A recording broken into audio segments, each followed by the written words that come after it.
साथियों, आप सभी का इस प्लेटफॉर्म पर स्वागत है। यहाँ पर हम लोग यूपी पीसीएस 2023 के लिए टेस्ट देख रहे हैं और आज के दिन जो टेस्ट हम लोग देखेंगे ये मेक आईएएस कोचिंग संस्था के द्वारा जो टेस्ट सीरीज कराई गई है उसमें से जो पहला टेस्ट है उस पहले टेस्ट के सेकंड पार्ट में मतलब इसके पहले पार्ट में हम लोग 75 क्वेश्चन कंप्लीट कर चुके हैं और आज की वीडियो में शेष बचे हुए 75 क्वेश्चन को कंप्लीट करेंगे। क्योंकि यूपी पीसीएस 2023 का नोटिफिकेशन आ गया है और आपने देखा भी होगा कि इसमें सीटों की संख्या बहुत ही कम है, तो इसलिए आपको मेहनत प्री क्वालिफाई करने के लिए काफ़ी ज़्यादा करनी पड़ेगी। तो चलिए प्रारंभ करते हैं इस टेस्ट को। तो इसमें 76 नंबर क्वेश्चन है कि निम्नलिखित में से या निम्नलिखित में एकात्मक शासन के सकारात्मक पक्ष कौन से हैं? तो 3 पक्ष दिए गए हैं। पहला है कुशल एवं प्रशासन दृढ़, सरल शासन व्यवस्था। ये दोनों ही इसके सकारात्मक पक्ष हैं, परंतु नौकरशाही का शासन ये इसका नकारात्मक पक्ष है। तो पहला दूसरा सही है, अर्थात ए ऑप्शन आपका सही हो जाएगा। आगे बढ़ते हैं। निम्नलिखित में से कौन सा या से संघात्मक शासन के लक्षण है?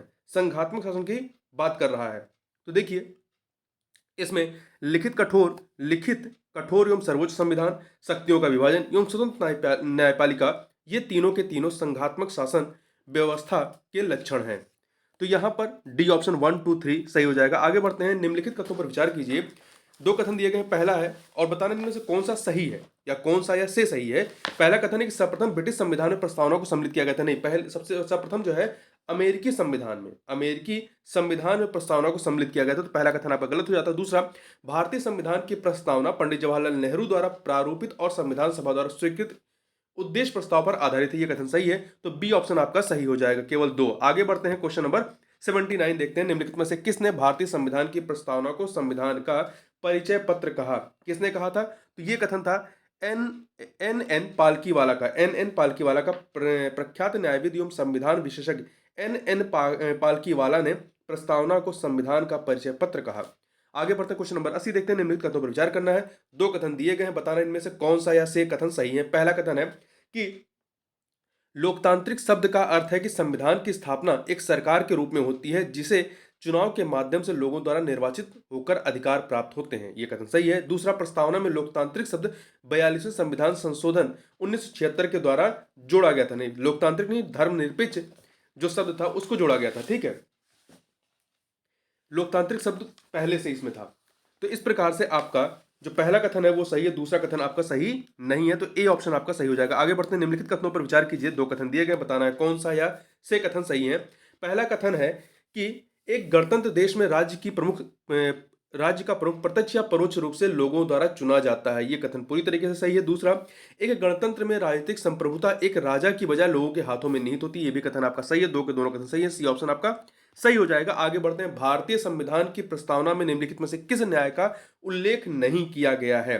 तो देखिए 3 प्रकार के न्याय का उल्लेख भारतीय संविधान की प्रस्तावना में है। कौन कौन सा? सामाजिक, आर्थिक और राजनीतिक।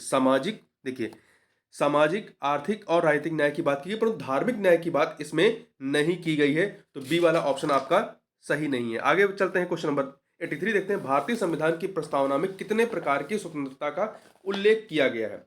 कितने प्रकार की? तो कुल 5 प्रकार की स्वतंत्रता का उल्लेख किया गया। ध्यान रखिएगा 5 प्रकार की। कौन कौन सी? देखिए कौन कौन सी?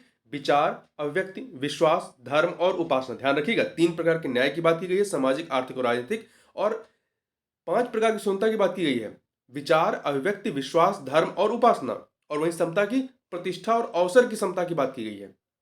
आगे चलते हैं। भारतीय संविधान की प्रस्तावना में अभी तक कितनी बार संशोधन किया गया? प्रस्तावना में मात्र एक बार किया गया है अभी तक, 42वां संविधान संशोधन अधिनियम 1976 के द्वारा। इसमें 3 शब्द जोड़े गए थे, समाजवादी, धर्मनिरपेक्ष और अखंडता को जोड़ा गया था। धर्मनिरपेक्ष अर्थात सेकुलरिज्म या सेकुलर वर्ड को जोड़ा गया था। धर्मनिरपेक्ष कहिए या पंथ निरपेक्ष कहिए। आगे बढ़ते हैं। निम्नलिखित कथनों पर विचार कीजिए। दो कथन दिए गए हैं, बताना उपयुक्त कथनों में से कौन सा या से सही है। पहला है केशवानंद भारती मामले में उच्चतम न्यायालय ने प्रस्तावना को संविधान का एक भाग माना है। सही है, केशवानंद भारती मामला 1973 का है। दूसरा, भारतीय जीवन बीमा निगम मामले में उच्चतम न्यायालय ने प्रस्तावना को संविधान का एक भाग माना है, तो यह भी सही है। भारतीय जीवन बीमा निगम का जो मामला है 1995 का है, 1995 का है, तो इसमें भी माना गया। दो के दोनों कथन आपके सही हैं, तो आपका सी ऑप्शन सही हो जाता है। आगे बढ़ते हैं। क्वेश्चन नंबर 86 देखते हैं। भारतीय संविधान की प्रस्तावना के संदर्भ में निम्नलिखित कथनों में से कौन सा कथन सत्य है? 4 कथन दिए गए हैं, बताना इनमें से कौन सा सही है। पहला, यह विधायिका की शक्ति का स्रोत है। प्रस्तावना के संदर्भ में बात कही जा रही है। तो ये कथन आपका सही नहीं है। दूसरा, यह गैर न्यायिक है, तो ये आपका बी वाला ऑप्शन जो है ये गैर न्यायिक है, ये कथन आपका सही है। सी, इसकी व्यवस्थाओं को न्यायालय में चुनौती दी जा सकती है, बिल्कुल नहीं दी जा सकती। या विधायिका की शक्तियों पर प्रतिबंध आरोपित करता है, नहीं। देखिए, प्रस्तावना ना तो विधायिका की शक्ति के स्रोत है और ना ही उसकी शक्तियों पर प्रतिबंध आरोपित करती है। प्रस्तावना गैर न्यायिक है, अर्थात इसकी व्यवस्थाओं को न्यायालय में चुनौती नहीं दी जा सकती, इसलिए बी वाला सही है। क्वेश्चन नंबर 87 देखते हैं। निम्नलिखित में सुमेलित है, कौन से तीन चीजें हैं इनमें बताना कौन सा सुमेलित है। तो देखिए, पहला, अनुच्छेद 1 में संघ का नाम और राज्य क्षेत्र सही है। अनुच्छेद 2 में नए राज्यों के प्रवेश या स्थापना की बात है, और अनुच्छेद 3 में नए राज्यों के निर्माण की बात और वर्तमान राज्यों के क्षेत्रों, सीमाओं या नामों में परिवर्तन की बात की गई। तीनों तीनों सुमेलित हैं, तो 1 2 3 डी ऑप्शन आपका सही हो जाएगा। आगे चलते हैं, क्वेश्चन नंबर 88 देखते हैं। क्वेश्चन नंबर 88, अनुच्छेद 1 के अनुसार भारतीय क्षेत्र को वर्गीकृत किया जा सकता है किस फॉर्म में। तो इसके अनुसार देखिए, राज्यों के क्षेत्र में, संघ राज्य क्षेत्र में, और ऐसे क्षेत्र जिन्हें किसी भी समय भारत सरकार के द्वारा अधिकृत किया जा सकता है, इन तीनों को सम्मिलित किया जा सकता है इसमें। ठीक है, 3 श्रेणियों में। तो 1 2 3 डी ऑप्शन। किसी राज्य के नाम में परिवर्तन के लिए भारतीय संविधान निम्नलिखित में से किसे शक्ति प्रदान करता है। तो यह शक्ति किसे प्रदान की गई है, ये आपका संसद को दी गई। किसको, संसद को है। ठीक है, अनुच्छेद 3 के अनुसार संसद विधि द्वारा किसी राज्य में से उसका राज्य क्षेत्र अलग करके अथवा दो या अधिक राज्यों को या राज्यों के भागों को मिलाकर अथवा किसी राज्य क्षेत्र को किसी भाग के साथ मिलाकर नए राज्य का निर्माण कर सकेगी। दूसरा, किसी राज्य का क्षेत्र बढ़ा सकेगी। तीसरा, किसी राज्य का क्षेत्र घटा सकेगी। और चौथा, किसी राज्य की सीमाओं में परिवर्तन कर सकेगी, साथ ही किसी राज्य के नाम में परिवर्तन कर सकेगी। आगे बढ़ते हैं, क्वेश्चन नंबर 90 देखते हैं। किसी राज्य की सीमा में परिवर्तन के लिए कोई भी विधेयक किसकी पूर्व अनुमति से प्रस्तुत किया जाता है। तो राष्ट्रपति की पूर्व अनुमति से ही इसको प्रस्तुत किया जाता है। आगे चलते हैं, निम्नलिखित कथनों पर विचार कीजिए। 2 कथन दिए गए हैं, उपयुक्त में से बताना है कौन सा या से कथन सही है। पहला कथन है आपका कि अनुच्छेद 2 और अनुच्छेद 3 के अंतर्गत किए गए कोई भी परिवर्तन संविधान के अनुच्छेद 368 के तहत संशोधन नहीं माने जाएंगे, कथन सही है। दूसरा, इस संदर्भ में कोई भी कानून एक सामान्य बहुमत और साधारण विधायी प्रक्रिया के माध्यम से पारित किया जा सकता है। ये दोनों कथन यहाँ पर सही है, इसलिए सी ऑप्शन 1 2 सही हो जाएगा। 1 2 यहाँ पर सही हो जाएगा। आगे चलते हैं अगले प्रश्न पर। अगला प्रश्न है, प्रारूप समिति के सदस्य डीपी खेतान मृत्यु के बाद किसको इसका सदस्य बनाया गया प्रारूप समिति का। तो देखिए, टी कृष्णमाचारी, ये कांग्रेस के सदस्य थे, इनको बनाया गया था। ठीक है, प्रारूप समिति जिसके अध्यक्ष डॉक्टर भीमराव अंबेडकर थे। इसमें कुल अध्यक्ष समेत 7 सदस्य थे। ठीक है, भीमराव अंबेडकर, एन गोपाल स्वामी अयंगर, अल्लादी कृष्ण स्वामी अय्यर, कन्हैयालाल मणिकलाल मुंशी, सैयद मोहम्मद सादुल्ला, एन माधवराव के स्थान पर बाद में जो है BL मित्रा को स्थान दिया गया, और डीपी खेतान की मृत्यु के बाद जो है टी कृष्णमाचारी को सदस्य बनाया गया था। आगे बढ़ते निम्नलिखित कथनों पर विचार कीजिए। 2 कथन दिए गए हैं, बताना है इनमें से कौन सा या से कथन सही है। तो देखिए, लोक नियोजन से संबंधित अधिकार केवल भारतीय नागरिकों को प्राप्त है, ये कथन आपका सही है। भाग 2 में नागरिकता के संबंध में बात की गई है। दूसरा, भारत में विदेशी व्यक्तियों को सभी सिविल और राजनीतिक अधिकार प्राप्त नहीं है, यह कथन भी आपका सही है। ठीक है, तो 2 के दोनों कथन यहां पर सही है, सी ऑप्शन आपका सही हो जाएगा। देखिए, विदेशियों को जो है सभी सिविल और राजनीतिक अधिकार प्राप्त नहीं, और अन्य शत्रु राष्ट्र से संबंधित गिरफ्तारी और नजरबंदी से सुरक्षित जो वहां के नागरिक हैं वो सुरक्षित नहीं है। आगे बढ़ते हैं, क्वेश्चन नंबर 94, निम्नलिखित में से सुमेलित नहीं है। 2 चीजें हैं, बताना इनमें से कौन सा सुमेलित नहीं है। तो देखिए, पहला है अनुच्छेद 5 संविधान के प्रारंभ पर नागरिकता की बात करता है। अनुच्छेद 5 जो है संविधान के प्रारंभ पर नागरिकता की बात करता है।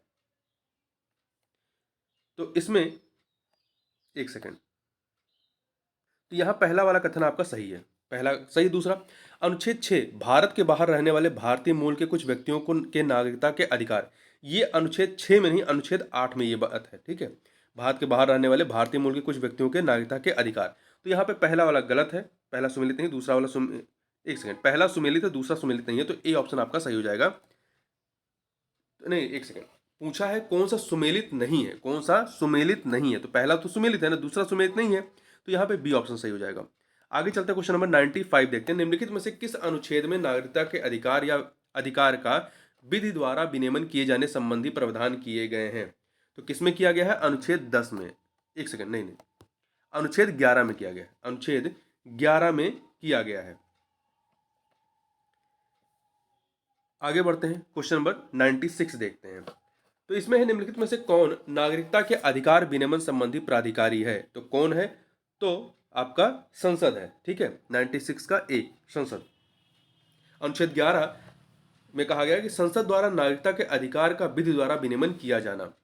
97 नंबर देखते हैं, वह व्यक्ति जिसने भारतीय नागरिक से विवाह किया हो और वह पंजीकरण के लिए आवेदन पत्र देने से पूर्व कितने वर्ष भारत में उसे रहना होगा? 7 वर्ष तक उसे भारत में रहना होगा। से पूर्व जो है 7 वर्ष कम से कम रहना होगा। आगे बढ़ते हैं, भारत की नागरिकता की समाप्ति का या के कारण के आधार है या है? 3 आधार दिए गए हैं। कौन कौन से आधार हैं इसमें? तो देखिए, नागरिकता का परित्याग करना, दूसरे देश की नागरिकता स्वीकार करने पर, विदेशी व्यक्ति से विवाह करने पर। तो पहला दूसरा तो आधार है, परंतु तीसरा वाला आधार नहीं। विदेशी व्यक्ति से विवाह करने पर नागरिकता समाप्त नहीं होती है। तो पहला और दूसरा, ए ऑप्शन आपका सही हो जाएगा। क्वेश्चन नंबर 99 देखते हैं, भारतीय संविधान सभा में कुल कितनी महिला सदस्य थी? कुल कितनी महिला सदस्य थी? तो कुल 15 महिला सदस्य थी। कितनी थी? 15 महिला सदस्य थी। भारत में 26 नवंबर 1949 को संविधान सभा द्वारा भारतीय संविधान अपनाया गया और 26 जनवरी 1950 को इसे लागू किया गया पूर्णतया। संविधान सभा में कुल 389 सदस्य थे। संविधान निर्माण में 15 महिला सदस्यों का योगदान रहा है। भारतीय संविधान के किस भाग में मौलिक अधिकारों का उल्लेख किया गया? मौलिक अधिकारों का तो भाग 3 में किया गया है, भाग 3 में। ठीक है, क्वेश्चन नंबर 101 देखते हैं, भारतीय संविधान का अनुच्छेद 12 भाग 3 के प्रयोजन के लिए राज्य की परिभाषा सम्मिलित करता है। तो इसमें कौन कौन सम्मिलित है? तो इसमें केंद्र सरकार, राज्य विधानमंडल, गैर संवैधानिक प्राधिकरण, ये तीनों के तीनों सम्मिलित है। तो डी ऑप्शन यहां पर आपका सही हो जाएगा। ठीक है, तो गैर संवैधानिक प्राधिकरण जैसे कि LIC है, ONGC है, सेल है इत्यादि, तो इन्हें भी राज्य के तरीके से ट्रीट किया जाता है। क्वेश्चन नंबर 102 देखते हैं, निम्नलिखित में से कौन सा या से अनुच्छेद उच्चतम न्यायालय को न्यायिक समीक्षा की शक्ति प्रदान करता है? उच्चतम न्यायालय को, ठीक है, किस अनुच्छेद के तहत दिया गया है? तो अनुच्छेद 13 और अनुच्छेद 32, अनुच्छेद 13 और अनुच्छेद 32। तो ए ऑप्शन आपका सही हो जाएगा, 1 और 2। क्वेश्चन नंबर 103 देखते हैं, निम्नलिखित में से किन आधारों पर भारतीय संविधान राज्य के द्वारा विभेद का प्रतिषेध करता है? किन आधारों पर भारतीय संविधान राज्य के द्वारा विभेद का प्रतिषेध करता है? तो देखिए, मूल वंश के आधार पर और जन्म स्थान के आधार पर, निवास स्थान के आधार पर नहीं करता है।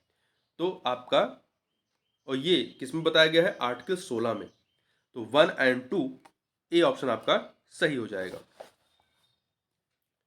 आगे चलते हैं, क्वेश्चन नंबर 104 देखते हैं। क्वेश्चन नंबर 104 है, निम्नलिखित में सुमेलित है, तो कौन सा इसमें सुमेलित है ये हमें बताना है। तो देखिए, पहला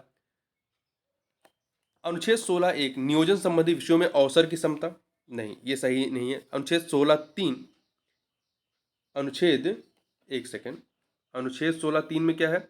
नियोजन के संबंध में विभेद से प्रतिषेध। पहले यहाँ थोड़ा सा, पहले 103 नंबर क्वेश्चन को थोड़ा समझ लीजिए कि कहा है कि निम्नलिखित में से किन आधारों पर भारतीय संविधान राज्य के द्वारा विभेद का प्रतिषेध करता है। ठीक है, तो देखिए, राज्य जो है मूलवंश जन्म स्थान के आधार पर जो है वो विभेद नहीं कर सकता है, परंतु निवास स्थान के आधार पर जो है वो विभेद कर सकता है।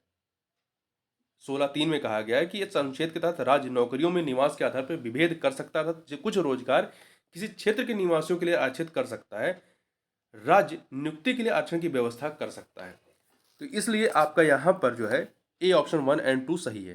क्वेश्चन नंबर 104 जो है, निम्नलिखित में से सुमेलित है। देखिए, अनुच्छेद 16(1) नियोजन संबंधी विषयों में अवसर की समता की बात करता है, और वहीं अनुच्छेद 16(3) जो है ये नियोजन के संबंध विभेद से प्रतिषेध करता है। तो ये 16(3) में नहीं है, ये आपका 16(3) में नहीं है, बल्कि किस में है? 16(2) में है। और 16(4) में, अनुच्छेद 16(4) का नियुक्ति के लिए आरक्षण की व्यवस्था, तो ये आपका सही है। तो इसमें पूछा सही सुमेलित कौन सा है, तो आप देखें, पहला भी सुमेलित, ए भी सुमेलित है, बी वाला जहां तक सुमेलित नहीं है, और सी भी सुमेलित है।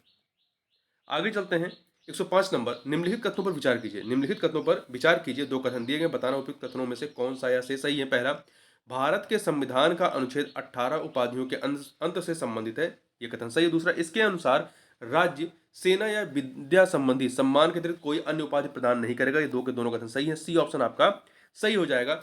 106 नंबर क्वेश्चन है कि वाक स्वतंत्रता के अधिकार के संदर्भ में निम्नलिखित कथनों पर विचार कीजिए। दो कथन दिए गए हैं, उपयुक्त कथनों में से कौन सा या से कथन सही है? तो देखिए, इसके अंतर्गत मूलतः 6 मूल अधिकार थे, 6 नहीं 7 मूल अधिकार थे, परंतु संपत्ति के क्रय, अधिग्रहण और विक्रय के अधिकार को 44वां संविधान संशोधन अधिनियम 1978 के माध्यम से समाप्त कर दिया गया। वर्तमान में 6 मूल अधिकार शेष हैं। तो पहला कथन गलत होगा। दूसरा, संपत्ति के क्रय, अधिग्रहण और विक्रय के अधिकार को 42वां संविधान संशोधन अधिनियम के माध्यम से समाप्त कर दिया गया। अभी हमने कहा 44वें, तो यहाँ पर ये वाला कथन गलत हो गया। तो दो के दोनों कथन गलत है, तो डी ऑप्शन हो जाएगा आपका। क्वेश्चन नंबर 107 देखें, उच्चतम न्यायालय ने वाक्य एवं अव्यक्त की स्वतंत्रता में निम्नलिखित को सम्मिलित किया। किसको सम्मिलित किया है? तो देखिए 107 नंबर में व्यवसायिक विज्ञापन की स्वतंत्रता, सरकारी गतिविधियों की सूचना का अधिकार, हड़ताल का अधिकार। हड़ताल का अधिकार जो है वो वाक्य एवं अव्यक्त की स्वतंत्रता में नहीं आता है, तो 1 और 2 ए ऑप्शन सही हो जाएगा। क्वेश्चन नंबर 108 देखते हैं, निम्नलिखित में से वाक्य एवं अव्यक्त की स्वतंत्रता पर प्रतिबंध का आधार क्या नहीं है? तो देखिए, न्यायालय की अवमानना, विदेशी राज्यों से मित्रवत संबंध, नैतिकता की स्थापना, ये सभी आधार हैं, परंतु ये सभी के सभी जो हैं आधार हैं जिससे स्वतंत्रता पर प्रतिबंध लगाया जा सकता है। तो यहां पर आपका डी, तो पूछा कौन सा आधार नहीं है, तो सभी के सभी हैं, तो डी ऑप्शन आपका सही हो जाएगा। क्वेश्चन नंबर 9 देखते हैं, 109, निम्नलिखित कथनों पर विचार कीजिए। निम्नलिखित कथनों पर विचार कीजिए। दो कथन दिए गए हैं, दो कथन, उपर्युक्त कथनों में से कौन सा या से कथन सही है, ये हमें बताना है। पहला, अनुच्छेद 19(1)(g) भारत के प्रत्येक नागरिक को उसकी इच्छा के अनुसार व्यवसाय आदि करने की स्वतंत्रता प्रदान करता है, ये कथन सही है। दूसरा, राज्य का अधिकार है कि वह विशेष प्रकार के व्यवसायों के लिए तकनीकी ज्ञान या प्रशिक्षण की अर्हता निश्चित कर सकता है। तो दो के दोनों कथन यहाँ पर सही है, और आपका सी ऑप्शन जो है वो सही हो जाएगा। क्वेश्चन नंबर 110 देखते हैं, उच्चतम न्यायालय के अनुसार अनुच्छेद 21 की व्याख्या में समाविष्ट किया गया है। किसको किया गया है? किसको किसको? तो देखिए, इसमें सूचना का अधिकार, एकांतता का अधिकार, नीति का अधिकार, ये सभी के सभी अधिकार इसमें शामिल किए गए हैं। डी ऑप्शन सही हो जाएगा। 111 नंबर क्वेश्चन देखते हैं, निम्नलिखित में से किस संविधान संशोधन अधिनियम के माध्यम से अनुच्छेद 359 में संशोधन करके यह व्यवस्था की गई कि अनुच्छेद 20 और 21 द्वारा प्रदत्त अधिकारों को राष्ट्रपति के आदेश द्वारा भी निलंबित नहीं किया जा सकता है? तो 44वें संविधान संशोधन के माध्यम से, ठीक है, एक सेकंड, हाँ 44वें के द्वारा, तो बी ऑप्शन आपका सही हो जाएगा। देखिए, 44वें संविधान संशोधन अधिनियम 1978 के माध्यम से अनुच्छेद 359 में संशोधन करके यह व्यवस्था की गई कि अनुच्छेद 20 और 21 द्वारा प्रदत्त अधिकारों को राष्ट्रपति के आदेश द्वारा भी निलंबित नहीं किया जा सकेगा। इससे पूर्व प्रावधान था कि राष्ट्रपति अनुच्छेद 359 के अंतर्गत विशेष आदेश निकालकर संविधान के भाग 3 में दिए गए मूल अधिकार में से जिन्हें उचित समझे न्यायालय से परिवर्तित कराए जाने का अधिकार निलंबित कर सकता है। क्वेश्चन नंबर 112 देखते हैं, कोई व्यक्ति जिसे भारत में निवारक निरोध के अंतर्गत गिरफ्तार किया गया है को सलाहकार बोर्ड की सलाह के बिना अधिकतम कितने समय तक बंदी रखा जा सकता है? अधिकतम 2 माह तक, अधिकतम 2 माह तक बंदी रखा जा सकता है। ठीक है, 44वें संविधान संशोधन अधिनियम 1978 के माध्यम से निरोध की अवधि 3 माह से घटाकर 2 माह कर दी गई। इससे अधिक अवधि के लिए निरोध तभी लागू होगा जब सलाहकार उनके पक्ष में अपनी प्रस्तुति देगा। आगे चलते हैं, अनुच्छेद क्वेश्चन नंबर 113 देखते हैं, अनुच्छेद 24 किसी फैक्ट्री, खान पान अथवा अन्य परिसंकटमय गतिविधि में कितने वर्ष के कम आयु के बच्चों के नियोजन का प्रतिषेध करता है? तो ये जो है आपका 14 से कम आयु के बच्चों के नियोजन का प्रतिषेध करता है। क्वेश्चन नंबर 114 देखते हैं, भारतीय संविधान धार्मिक स्वतंत्रता के अंतर्गत अधिकार प्रदान करता है। 3 चीजें दी हैं, बताना उपयुक्त कथनों में से कौन सा या से सही है? तो देखिए, किसी धर्म के अनुसार आचरण करने का, किसी धर्म का प्रचार करने का देता, परंतु बलात् धर्म परिवर्तन का अधिकार नहीं देता। तो 1 और 3 बी ऑप्शन आपका सही हो जाएगा। क्वेश्चन नंबर 15 देखते हैं, अनुच्छेद 30 के अंतर्गत अल्पसंख्यक में सम्मिलित हैं। अल्पसंख्यक में कौन सम्मिलित है? तो इसमें भाषाई अल्पसंख्यक और धार्मिक अल्पसंख्यक दोनों ही सम्मिलित हैं, धर्म या भाषा पर आधारित सभी अल्पसंख्यक, तो सी ऑप्शन। आगे बढ़ते हैं, निम्नलिखित में से किस अनुच्छेद को संविधान की आत्मा कहा जाता है? किस अनुच्छेद को संविधान की आत्मा कहते हैं? तो अनुच्छेद 32, ये संवैधानिक उपचारों का अधिकार है, जिसे संविधान की आत्मा किसने कहा था? डॉक्टर भीमराव अंबेडकर जी ने कहा था।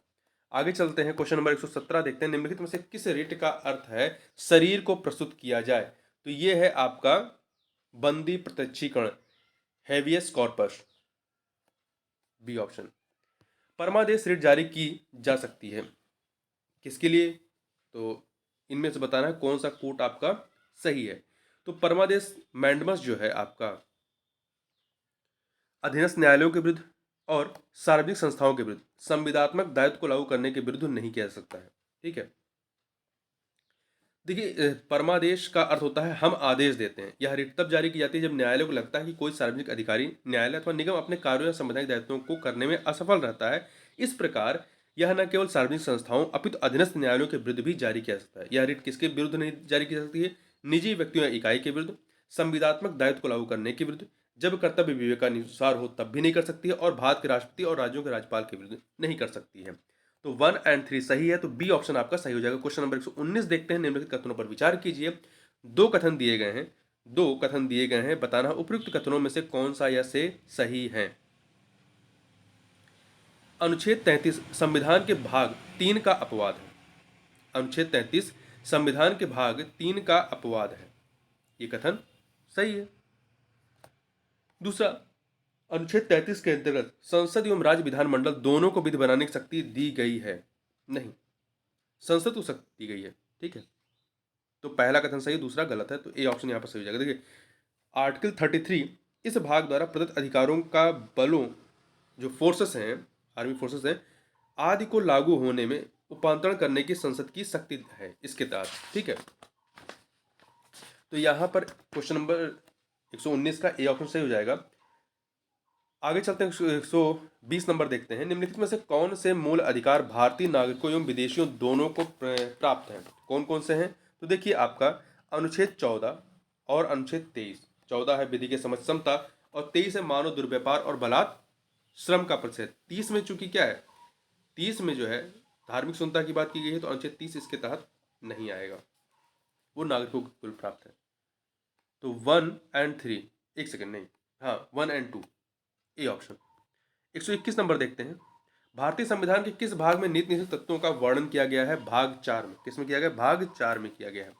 भारतीय संविधान में नीति निषेध तत्वों का वर्णन किया गया है। किस अनुच्छेद से किस अनुच्छेद तक किया गया है? तो आर्टिकल 36 से 51 तक। आर्टिकल 36 से 51 तक कुल 16 अनुच्छेद जो है वो नीति निषेध तत्व से संबंधित है। क्वेश्चन नंबर 123 देखते हैं। राज्य में नीति निषेध तत्वों के संदर्भ में निम्नलिखित कथनों पर विचार कीजिए। दो कथन दिए गए हैं, बताने में से कौन सा या से कथन सही है। पहला, ये तत्व देश के शासन में मूलभूत है, सही है। इस भाग में अंतर्विष्ट उपबंध न्यायालय द्वारा परिवर्तनीय है, नहीं, ये परिवर्तनीय नहीं है, तो केवल एक सही है।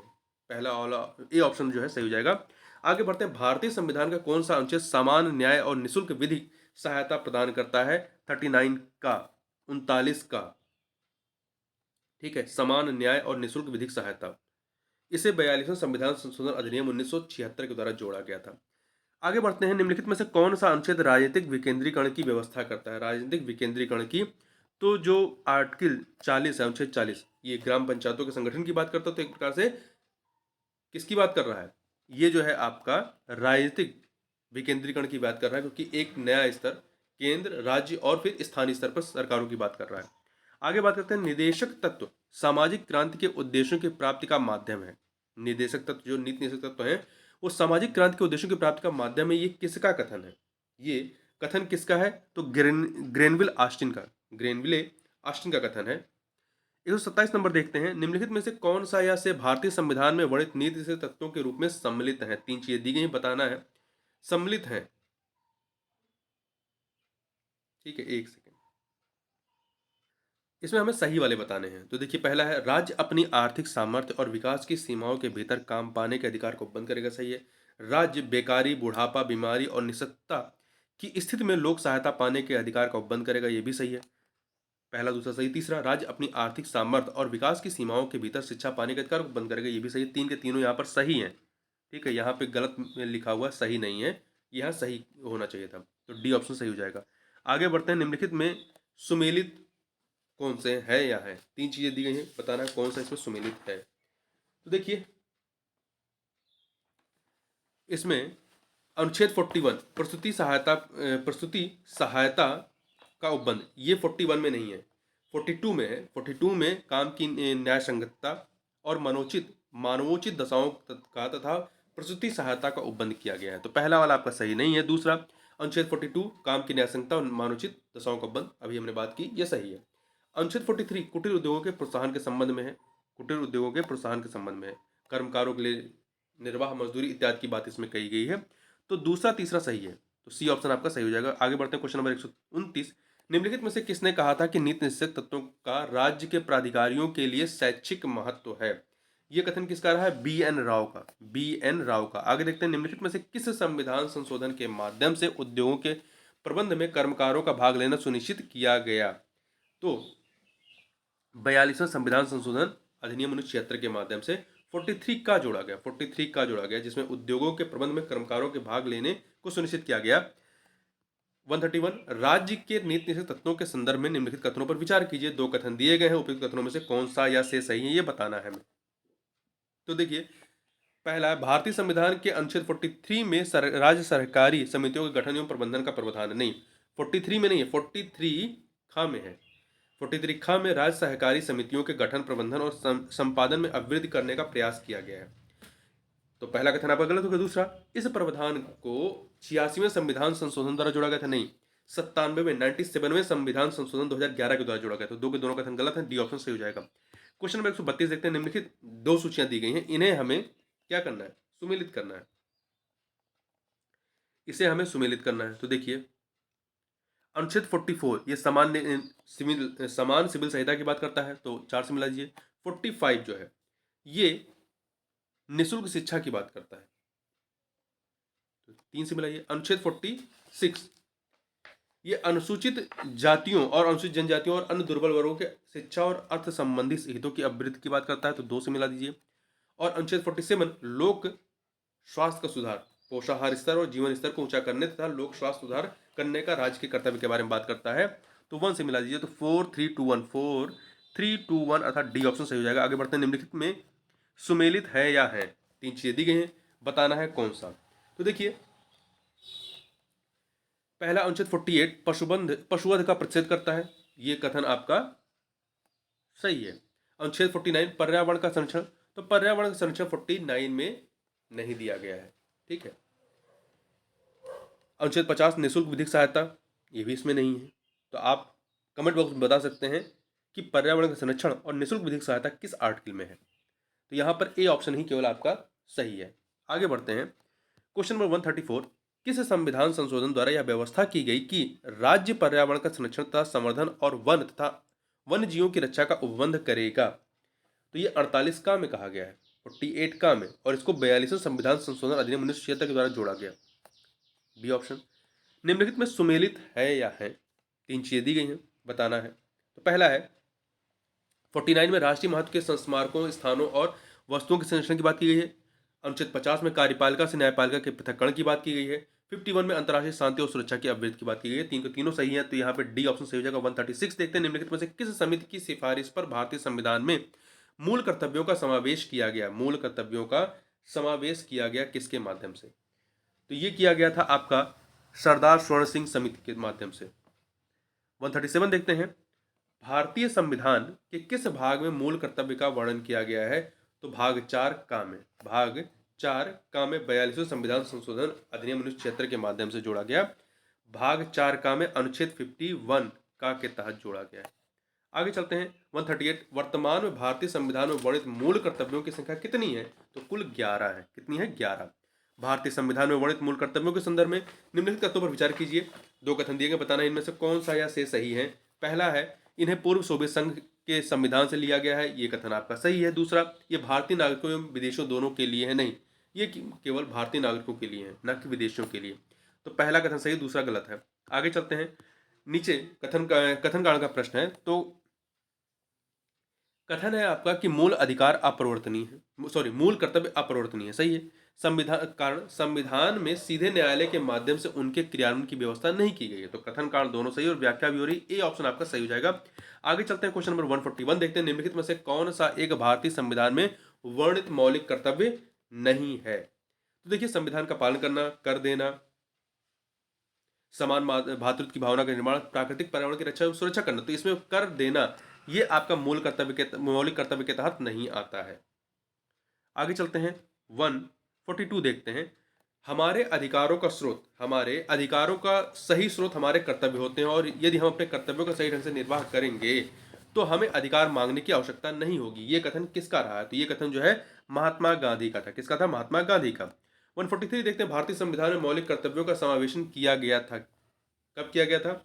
तो इसका समावेशन जो है 1976 में आपातकाल के दौरान भारतीय संविधान के भाग 4(1) के तहत, 4 का के तहत 42वें संविधान संशोधन अधिनियम 1976 के माध्यम से। आगे बात करते हैं, निम्नलिखित में से किस देश द्वारा अपने नागरिकों को सिटीजन्स सिटीजन्स अलमनाक नाम से एक दस्तावेज जारी किया जाता है जिसमें सभी नागरिकों के कर्तव्यों का विवरण दिया होता है? किसके द्वारा किया जाता है?